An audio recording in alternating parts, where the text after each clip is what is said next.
चलिए आगे सब वापस लॉ की दुनिया से इको के इसमें।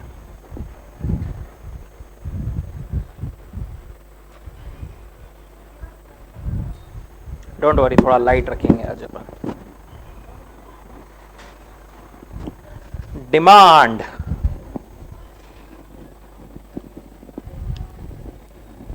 डिमांड डिमांड डिमांड, मांगे। डिमांड का क्या पढ़ा अपन ने कल? डिमांड की कौन सी चीजें पढ़ी थी कल अपन ने? डिमांड फंक्शन, उसके पहले डिटर्मिनेंट्स। ठीक है, डिमांड तो क्या होती है, कैसे होती है, कैसे एलिमेंट्स होते हैं, सबको पता ही है। एक बार मेरे को बता दो कि डिमांड के डिटर्मिनेंट्स क्या क्या है। सबसे पहला प्राइस। क्या बोलता है प्राइस डिटर्मिनेंट? कि अगर प्राइस ऊपर जाए तो डिमांड क्या होगी? कम होगी, और प्राइस कम हो तो डिमांड क्या होगी? बढ़ेगी। ठीक है, दूसरा वाला डिटर्मिनेंट कौन सा था? ऑनलाइन गाइज एक बार कंफर्म कर देंगे, voice and everything is clear.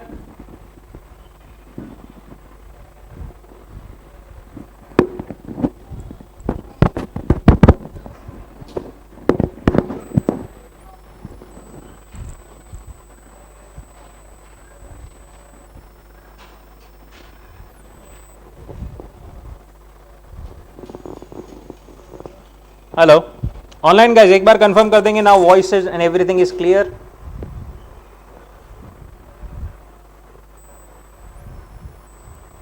Okay,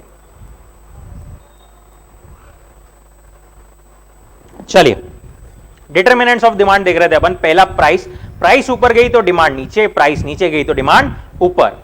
दूसरा डिटर्मिनेंट कौन सा था? Price of related commodities. उसमें दो थे, पहला कौन सा था? कॉम्प्लीमेंट्री, जो एक दूसरे के साथ में यूज होते हैं, और दूसरा कौन सा था?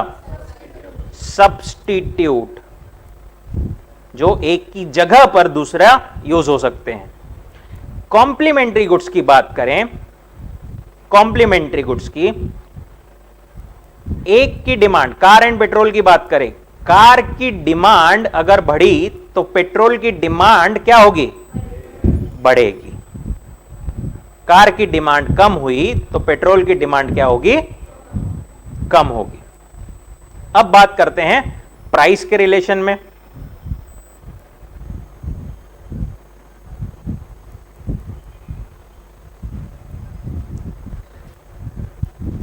अगर पेट्रोल की प्राइस बढ़ गई तो कार की डिमांड क्या होगा? कम होगी। अगर पेट्रोल की प्राइस कम हो गई तो कार की डिमांड क्या होगी? बढ़ेगी। ठीक है, एंड सिमिलरली अगर अपन कार के एंगल से देखें तो it would be accordingly same. दूसरी चीज है सब्स्टिट्यूट।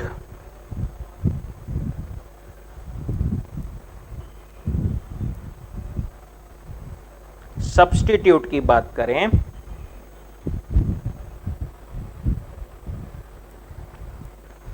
इसमें सिर्फ एक Pepsi and Coca Cola, Pepsi and Coca Cola,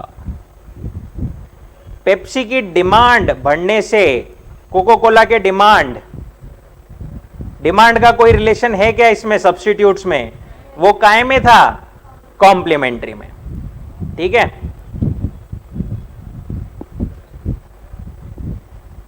Pepsi की प्राइस अगर बढ़ गई तो कोका कोला की डिमांड क्या होगी? बढ़ेगी, क्योंकि people will shift from Pepsi to Coca Cola. Similarly Pepsi की प्राइस अगर कम हो गई तो कोका कोला की डिमांड क्या होगी? कम होगी। ठीक है, एंड अकॉर्डिंगली कोका कोला के रिलेशन में भी वैसा होगा। ठीक है, इस रिलेशन को हम क्या बोलते हैं? पॉजिटिव और डायरेक्ट रिलेशनशिप। इस रिलेशन को हम क्या बोलते हैं? इनवर्स और नेगेटिव रिलेशनशिप। ठीक है, तीसरा डिटर्मिनेंट कौन सा था?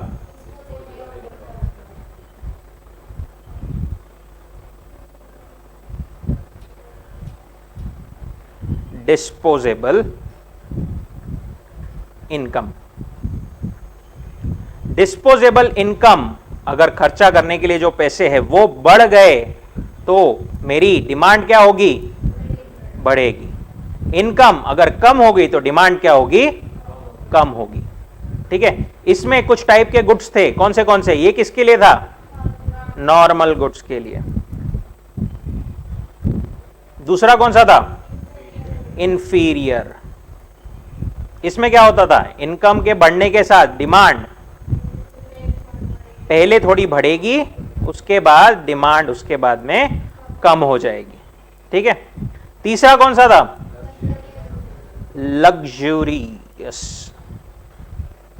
कौन से सेगमेंट को टारगेट करते हैं वो? अपर सेगमेंट को, जिससे इनकम के हिसाब से इतना कुछ फर्क नहीं पड़ेगा।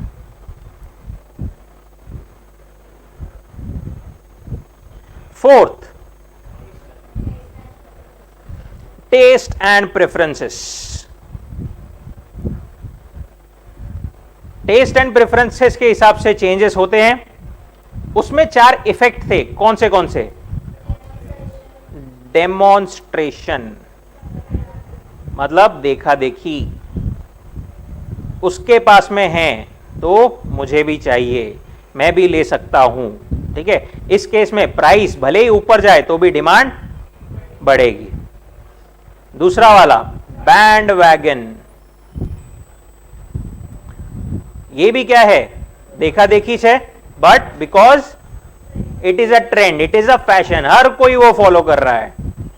ठीक है, इसमें क्या होगा? अगर डिमांड प्राइस भले ही ऊपर जाए तो भी डिमांड बढ़ेगी। तीसरा कौन सा था?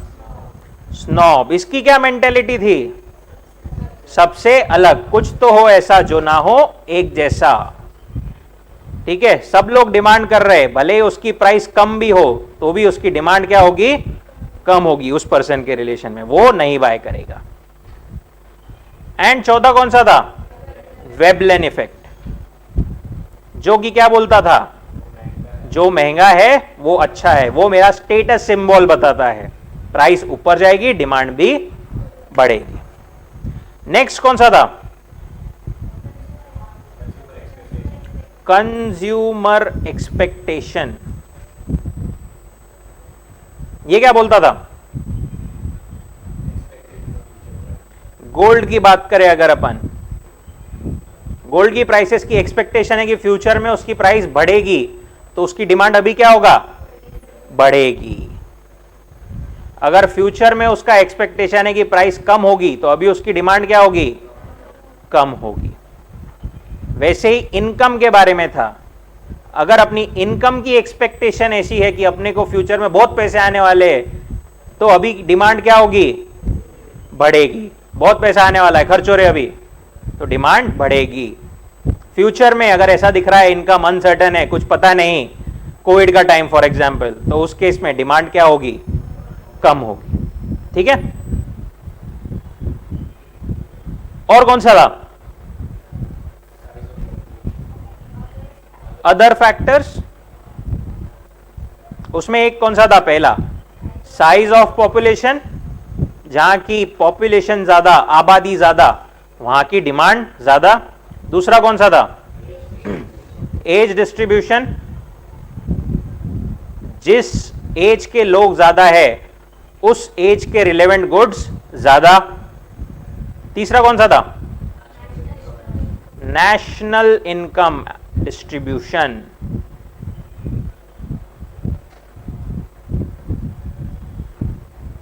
इसमें क्या था? नेशनल इनकम की डिस्ट्रीब्यूशन अगर इक्वली रहेंगी, ठीक है, सबके लिए, सबके पास में परचेजिंग पावर रहेगा, कंज्यूमर गुड्स जो रहते हैं उनकी डिमांड बढ़ेगी। अगर सबके पास में नहीं है, सिर्फ 2 लोगों के पास में है, तो 2 लोग खरीद के कितना खरीदेंगे? ठीक है, in that case the demand for consumer goods would be lower. Next कौन सा था? क्रेडिट फैसिलिटी, लोन कम रेट्स पे या इजीली अवेलेबल है तो डिमांड क्या होगी, बढ़ेगी। और लोन और क्रेडिट, लोन अगर बहुत डिफिकल्ट है लेना या फिर इंटरेस्ट रेट बहुत हाई है तो उस केस में क्या होगा, डिमांड कम होगी। और क्या था, गवर्नमेंट की पॉलिसीज, गवर्नमेंट कितना सपोर्ट करती है इंपोर्ट को, एक्सपोर्ट को, कितना स्टेबल है गवर्नमेंट, कितना वो प्रमोट करती है बिजनेसेस को, that all will also determine demand. और कुछ अदर फैक्टर्स भी थे, कस्टम्स, सोशल, अपन खरीदते हैं धनतेरस पे जैसे गुड्स, वेदर, ठीक है, all these where factors. Okay, उसके बाद में डिमांड फंक्शन देखा था हमने कि कैसा डिमांड फंक्शन क्या होता है। ठीक है, ये सब तो समझ लिया। अब ये डिटर्मिनेंट्स में सबसे पहली चीज कौन सी थी, प्राइस। ठीक है, सबसे पहली चीज कौन सी थी, प्राइस। प्राइस क्या बोलता है वो, मतलब प्राइस डिटर्मिनेंट जो है वो क्या बोलता है कि प्राइस अगर आपकी बढ़ेगी तो जो डिमांड है वो क्या होगी, कम होगी, और अगर प्राइस कम होगी तो डिमांड क्या होगी, बढ़ेगी। यही, बस यही है आपका लॉ ऑफ डिमांड। ठीक है, यही है आपका law of demand. Most of us has an implicit understanding of law of demand. Law of demand is one of the most important laws of economic theory. Law states nature of relationship between quantity demanded and its price. किसने बताया था ये law of demand, professor Alfred Marshall. ठीक है, professor Alfred Marshall. ऐसे नाम generally पूछते नहीं है बट यू नेवर नो, ये इंपॉर्टेंट पर्सनालिटी है एक्चुअली अल्फ्रेड मार्शल इकोनॉमिक्स में, so just keep it in back mind, you know. उन्होंने डिफाइन किया था लॉ को, क्या बोलता है law, the greater the amount to be sold smaller must be the price at which it is offered in order that it may find purchasers, or in other words the amount demanded increases with a fall in price and diminishes with a rise in price। क्या बोल रहे sir इतनी complex language में हो, वो सिर्फ ये बोल रहे ये वाली line, other things being equal when the price of the good rises the quantity demanded will fall, thus there is an inverse relationship wherein other things being equal, assumed equal, constant, जैसे कि prices of related commodities हो गया, income हो गया, ये सब चीजें क्या रखे, कांस्टेंट रखे। इन चीजों में कोई फर्क नहीं आया, उनमें कोई डिटर्मिनेशन नहीं आया, उनमें कोई चेंज नहीं आया, वो कुछ डिमांड को डिटरमाइन नहीं कर रही। सिर्फ और सिर्फ प्राइस के हिसाब से अगर अपन देखें तो जैसे प्राइस बढ़ेगी डिमांड कम होगी, और प्राइस कम होगी डिमांड बढ़ेगी। ठीक है, एक बार वापस वो सेंटेंस पढ़ लेते हैं, the greater the amount to be sold, अपने को जितनी ज्यादा अगर क्वांटिटी बेचनी है उतनी ही अपने को smaller must be the price, जितनी अपन प्राइस कम रखेंगे उतनी ज्यादा क्वांटिटी बेच पाएंगे eight which it is offered, in order that it may find purchasers. ठीक है, अपन जितनी कम रखेंगे उतने ही परचेजर ज्यादा आएंगे, उतने ही परचेजर्स मिलेंगे, उतना ही अपन क्वांटिटी ज्यादा सेल कर पाएंगे। और in other words amount demanded increases, demand increases with a fall in price and diminishes, मतलब diminishes मतलब खत्म होती है with a rise in price। ठीक है, सिंपल सादे चीज को एकदम बड़ा सा सेंटेंस बना के बता दिया उन्होंने लॉ में, मतलब डिमांड का लॉ ऑफ डिमांड। ठीक है,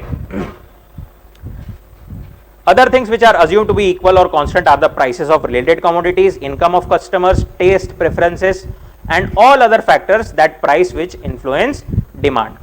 If these factors also undergo change, price demand relationship may not hold good. Thus the constancy of these factors is an important assumption of law of demand. Law of demand का सबसे important assumptions क्या है, ceteris paribus। क्या है, ceteris paribus। क्या है, ceteris paribus, other things, all other things being equal और constant, बाकी कोई डिटर्मिनेंट में कोई चेंज नहीं आया। ठीक है, सिर्फ प्राइस के रिलेशन में बात कर रहे हैं। ठीक है, एक बार ये पैराग्राफ क्विकली रिव्यू कर लेंगे सब, बस रिव्यू एक छोटा सा।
क्लियर?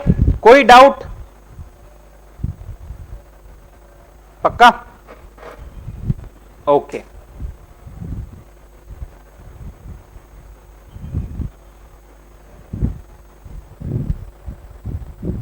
अब एक बात बताओ, फॉर एग्जाम्पल इन जनरल कोई ऐसा मतलब एग्जैक्ट कितना चेंज वगैरह ऐसा कुछ नहीं,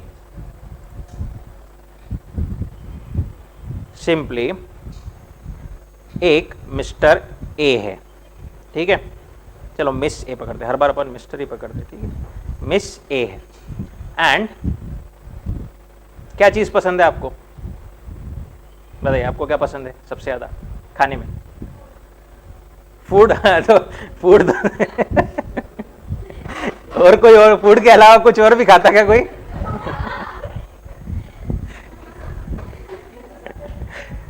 क्या पसंद है? पिज्जा, बर्गर, आइसक्रीम, पानी पूरी? ओके, पानी पूरी फूड, ठीक है। मिस ए को पानी पूरी पसंद है, ठीक है। अभी पानी पूरी वाले ने क्या किया, अपनी प्राइस रखा उसने डायरेक्ट 100 रुपए प्लेट, ठीक है, 100 रुपए प्लेट। कितने खाओगे आप? नहीं खाओगे ही नहीं? ओके ठीक है, जान दो, कोई बात नहीं, यहां पे कोई भी आप पानी पूरी नहीं खाओगे। उसने क्या किया, उसको समझ में आया कि अरे मिस ये आ नहीं रही, अपने को प्राइस थोड़ी कम करनी पड़ेगी। उसने क्या किया, प्राइस कर दिया 80, ठीक है। अब एटलीस्ट एक प्लेट की थोड़ी इच्छा, मतलब प्राइस कम देख के एक प्लेट, ठीक है। उसने देखा अरे यार अपने को तो बहुत सारी प्लेट्स बेचनी है, और थोड़ा अपन क्या करते, प्राइस कम करते। अब 2 प्लेट, ओके, तो सोचा ठीक है चलो और एक बार कम कर देते हैं आखिरी में, ठीक है। अब 40 रुपए में 4 प्लेट, ठीक है। उसको कुछ तो भी गांव जाना था, सब अपना माल बेच के उसने सोचा कि यार चलो एक काम करते, अपन प्राइस एकदम कम कर देते, डिस्काउंट ऑफर लगाते, सब बहुत सारे लोग आएंगे। उस केस में मिस ए ने क्या सोचा कि चलो जान दो, जितनी हो सकते खा लेते अपन, 8 प्लेट, ठीक है। आखिरी में पानीपुरी वाले ने क्या किया, उसका स्टॉक वापस बिक नहीं रहा था, उसने बोला चलो फुकट में बांट देते अपन, चलो। फिर क्या सोचा मिस ए ने, चलो भाई आज खाना पीना सब बंद, दोनों टाइम का खाना वहीं पे, ठीक है। पर एटलीस्ट कुछ ऑब्वियसली उसको लिमिट रहेगी कुछ, बरोबर। दोनों टाइम मिला मुलू के भी कितना मैक्सिमम, एक टाइम 8 भी पकड़े, मैक्सिमम अपन कितना पकड़ते हैं, 16 प्लेट, ठीक है। इससे ज्यादा कोई खा सकता है, ये लिमिट है, बरोबर। 100 रुपीज पे आपकी डिमांड कितनी थी, 0। 80 पे कितनी थी, 1। 60 पे 2, 40 पे 4, 20 पे 8 और 0 पे फ्री में भी दे दिए तो 16। ये जो पूरा टेबल है इसको बोलते हैं डिमांड शेड्यूल। कुछ नहीं, बस डिमांड लिखा अपन ने कि कैसे, कौन से प्राइस पे कितनी डिमांड होगी, ठीक है। This is nothing but demand का शेड्यूल।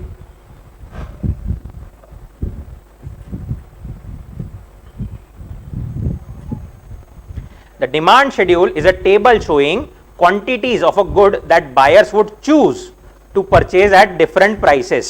अलग अलग प्राइस पे हम क्या क्वांटिटी चूज करेंगे पर यूनिट ऑफ टाइम, ठीक है। एक दिन की बात कर रहे थे, एक टाइम की अपन, with all other variables held constant. ये तो अपन ने लॉ में देखा ही पहले, बाकी सब चीजें कांस्टेंट है। To illustrate the relationship between the quantity and commodity demanded, we may take hypothetical data for prices and quantities of ice cream. उन्होंने आइसक्रीम लिया, अपन ने पानीपुरी लिया, ठीक है। यहां पे ये आपका शेड्यूल है, यहां पे इसको आइसक्रीम कट, ये समझो पानीपुरी, ठीक है।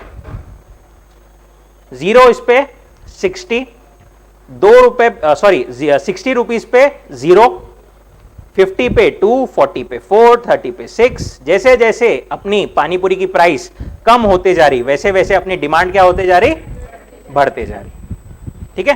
जैसे जैसे प्राइस कम होते जा रही डिमांड बढ़ते जा रही, या जैसे जैसे प्राइस बढ़ते जा रही डिमांड कम होते जा रही। अरे यार क्या हो गया इसको,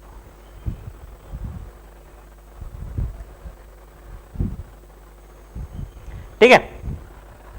इन्होंने ठीक है वो बस ऊपर के एग्जांपल को यहां तक एक्सप्लेन किया। When the price reaches 60 per cup she does not buy ice cream at all. जैसे प्राइस अगर एकदम 100 रुपए है तो आप कोई भी प्लेट परचेज नहीं करोगे, आप पानीपुरी नहीं खाओगे।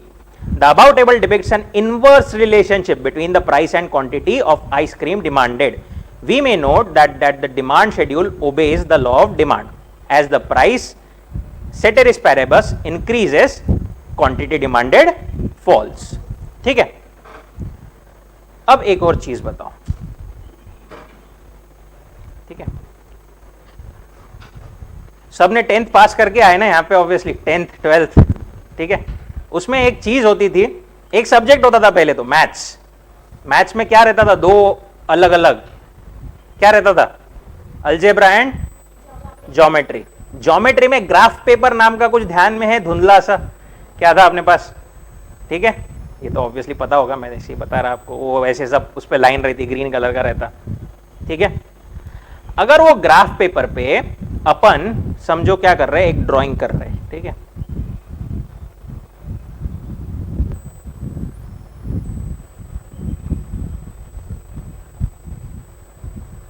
इसको क्या बोलते थे अपन, ये वाली लाइन को एक्सिस, एक्सिस बोलते थे। कौन सी एक्सिस, एक्स या वाई, ये ऐसी जो खड़ी है वर्टिकल एक्सिस है, वाई एक्सिस। और ये जो है इसको क्या बोलते थे, एक्स एक्सिस, ठीक है। अब अपना जो डेटा है,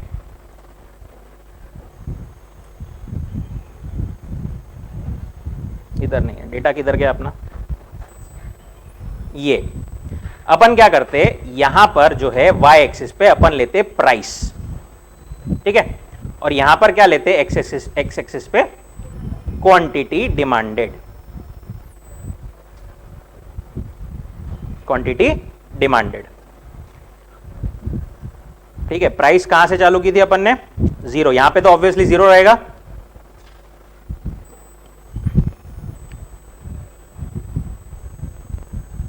प्राइस थी अपने पास कितनी, 20, 40, 60, 80, 100,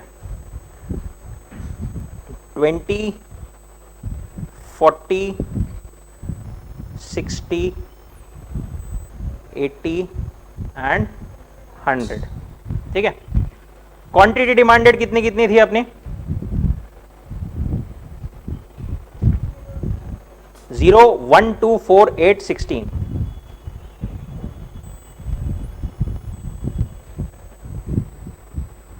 0, 1, 2, 4, 8 एंड 16, ठीक है। अब इन दोनों के अपने को कोऑर्डिनेट्स याद है सबको, ठीक है, दो पॉइंट को जुड़ा के अपन कोऑर्डिनेट बनाते थे वहां पर, ठीक है।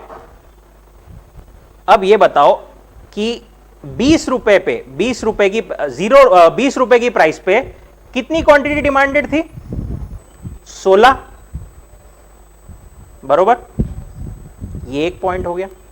40 रुपए पे कितनी डिमांड थी, 8, ये एक पॉइंट हो गया। 60 रुपए पे कितनी डिमांड थी, 4, ये एक पॉइंट हो गया। 2 रुपए पे कितने, सॉरी अपन ने गलत ये कर लिया क्या, नहीं नहीं बरोबर है। 80 रुपीज पे कितनी डिमांड थी, 2, एंड 100 रुपीज पे 0।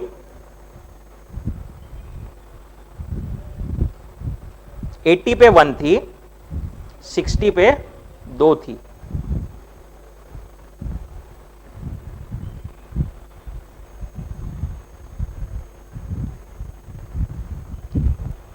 यहां पे 100 पे 0 थी, 80 पे कितनी थी, 1, 60 पे 2, 40 पे 4, 20 पे 8 एंड 0 पे 16।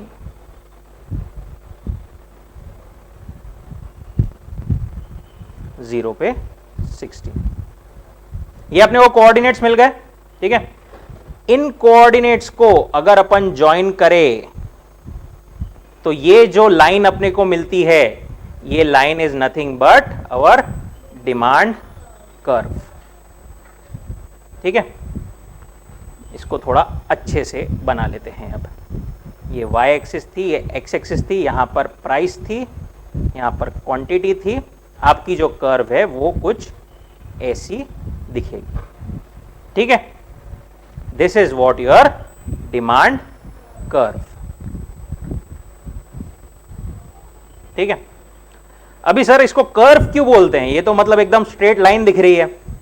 क्योंकि रियल लाइफ में ये बताओ कि एग्जैक्टली सेम ऐसा प्रोपोर्शन रहेगा क्या उनका?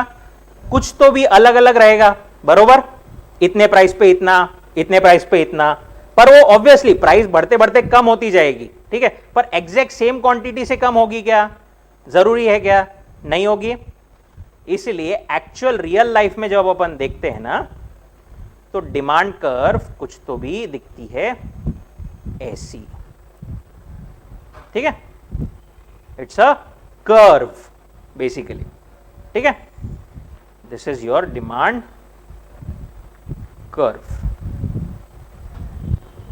इसको स्लोप कौन सा है? ये डाउनवर्ड स्लोपिंग, ठीक है। यहां से, इधर से देखते हैं ना अपन, यहां से शुरुआत से कौन सी स्लोप है? Downward sloping, which is also called negative slope, ठीक है।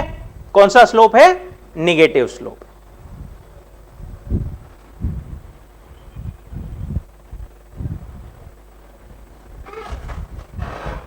द डिमांड कर्व क्या है?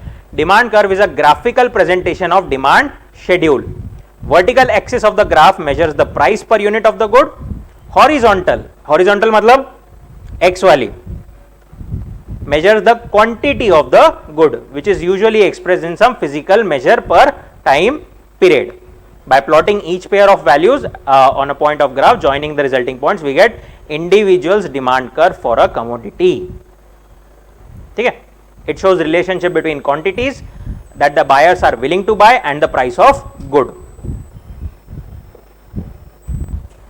अब उन्होंने ऊपर के एग्जाम्पल को ही वापस एक्सप्लेन किया है नीचे। एक बार क्विकली बस उसको देख लो, जो ऊपर एग्जाम्पल और नीचे उन्होंने प्लॉट किया है ना।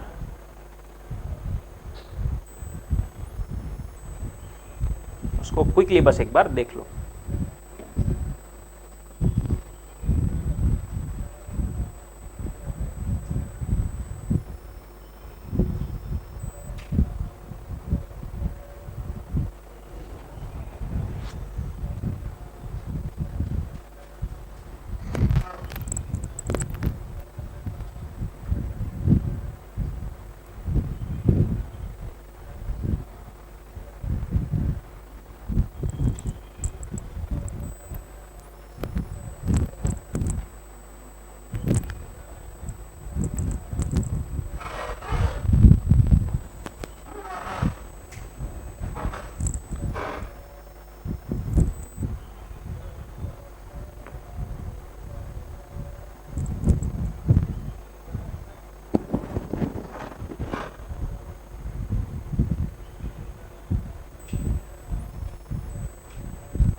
The curve is called the demand curve. The negative or downward slope indicates that the quantity demanded increases as the price falls. Consumers are usually ready to buy more if the prices are lower. Briefly put, more of a good will be purchased at lower prices. Thus, downward sloping demand curve is in accordance with law of demand. ठीक है?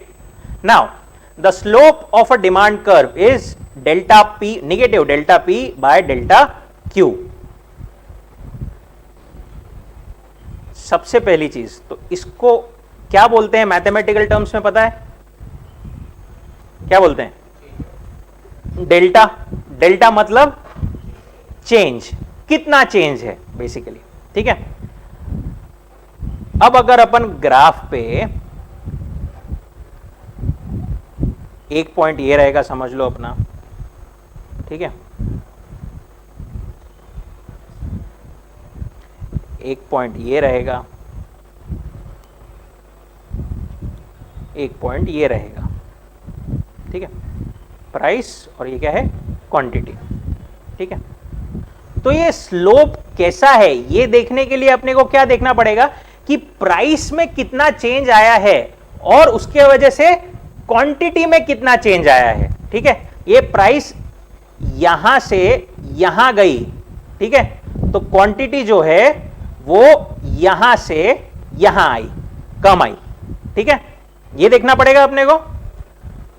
इसलिए जो slope है that is delta P upon delta Q, ठीक है। Change in price divided by change in quantity demanded, ठीक है। और ये कर्व कौन से टाइप का है बोला अपन ने? निगेटिव है, ठीक है, that's why the negative sign, ठीक है, that's why the negative sign. इस पे अपन मतलब इलास्टिसिटी में और आएंगे डिटेल में, अभी के लिए सिर्फ एक बार बेसिक बेसिक इतना समझ लो।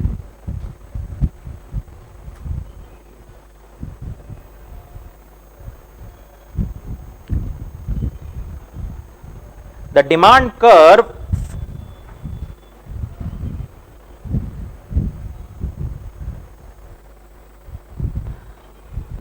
curve for a good does not have to be linear or straight line. It can be curvilinear.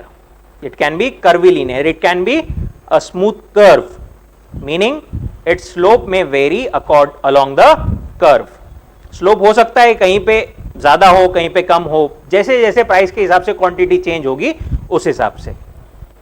If the change in quantity demanded does not follow a constant proportion, demand will be curve and will be non-linear. ये जो अपन ने example देखा एकदम ऐसी, ये कौन सी है? Linear, एकदम स्ट्रेट, ठीक है, लीनियर। और अगर ऐसा रहा तो that is a curve, non linear, curvy linear, ठीक है।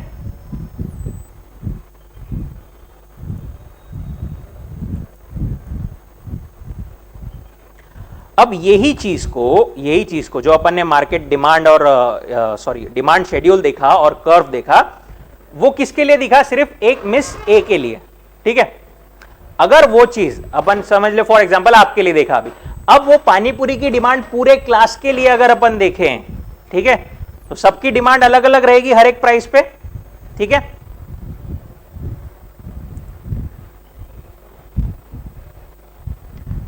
जैसे for example Miss A plus Miss B plus Miss C, 3 जने गए, ठीक है। अभी प्राइस जो है कितनी थी पहले? 100। मिस ए ने कितनी डिमांड की थी? 0। मिस बी, उन्होंने को बहुत ज्यादा पसंद है पानीपुरी, उन्होंने सोचा कि 1 खाते हैं, ठीक है। मिस सी क्या बोली? नहीं, पैसे गए, मेरे को तो पानीपुरी चाहिए ही, मैं अच्छे से पूरी खाऊंगी। उन्होंने कितनी डिमांड की? 2। फिर प्राइस क्या हो गई? 80। यहां पे डिमांड 1 आ गई। अकॉर्डिंगली मिस बी भी क्या सोचेगी? अब ज्यादा खाएंगे, इनकी डिमांड कितनी हो गई? 2। मिस सी ने क्या किया? मैं भी और खाऊंगी, इनकी डिमांड हो गई फॉर एग्जाम्पल 3, ठीक है। प्राइस और कम हो गई, इनकी डिमांड हो गई थी 2, इनकी में भी हो सकती है 4, इनकी हो सकती है में भी 5, ठीक है। प्रोपोर्शन कितना भी सबका कैसा होगा वो वेरी कर सकता है, ठीक है। इतने प्राइस कम से मेरी कितनी डिमांड बढ़ेगी, बट इन सबको अगर अपन साथ में देखें, टोटल डिमांड यहां पर कितनी हुई? 3, यहां पर कितनी हुई? 6, यहां पर कितनी हुई? 11, बरोबर।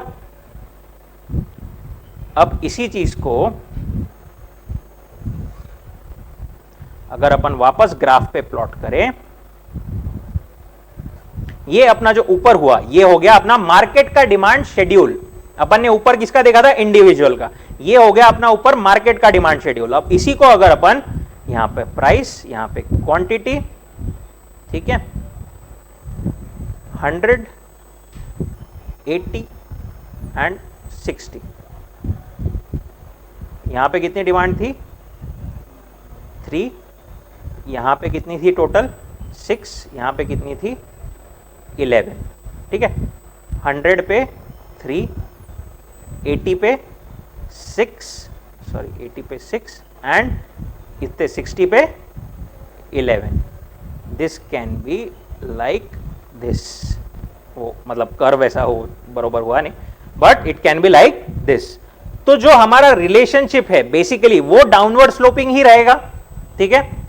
बस पूरे मार्केट की साथ में देखे तो that is called market demand schedule and market demand curve, ठीक है। इंडिविजुअल की देखिए तो दैट इज इंडिविजुअल डिमांड का schedule and individual demand curve. बस इतना ही है। बस ऊपर वाला जो है इंडिविजुअल के हिस्से, नीचे वाले जो है वो मार्केट के हिस्से, ठीक है। यहां तक कोई डाउट किसी को? शेड्यूल में, कर्व में, पक्का? ठीक है। तो सब लोग जो है मार्केट डिमांड शेड्यूल ये एंड उसके नीचे मार्केट डिमांड कर्व, यहां तक ये Q is equal to A minus BPG दिया है ना, यहां तक पढ़ के आएंगे, ठीक है। रुके आज यहां पे? ऑलराइट, चलिए, thank you so much, take care, see you tomorrow, bye bye.